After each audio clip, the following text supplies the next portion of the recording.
ఈ రోజు ఏం కూర చేయాలి అని ఆలోచిస్తున్నారా? అయితే ఈ వీడియో మీకోసమే. చాలా త్వరగా చేసుకోగలిగే ఈ వెల్లుల్లి కోడిగుడ్డు కారం చేయండి. నోటికి కారంగా ఘాటుగా భలే ఉంటుంది.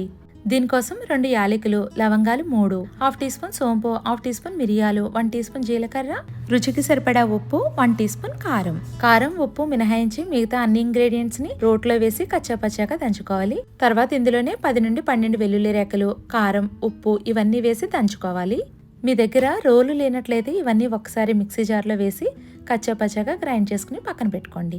మనం తయారు చేసుకున్న ఈ వెల్లుల్లి కారం 6 గుడ్లకి కరెక్ట్ గా సరిపోతుంది. ఇప్పుడు ఒక ప్యాన్ లో 3 టేబుల్ స్పూన్ల ఆయిల్ వేసి బాగా హీట్ చేయాలి. ఇందులో కరివేపాకు, మనం తయారు చేసుకున్న వెల్లుల్లి కారం వేసి కొద్దిసేపు ఫ్రై చేస్తే సరిపోతుందండి. 1 మినిట్ ఫ్రై చేసిన తర్వాత ఈ మసాలా అంతా ప్యాన్ కి సమానంగా పరుచుకోవాలి. ఇప్పుడు మంటని మీడియం ఫ్లేమ్ లో ఉంచి కోడిగుడ్లు ఒక్కొక్కటిగా జాగ్రత్తగా వేసి మూత పెట్టి 2 మినిట్స్ ఫ్రై చేయాలి.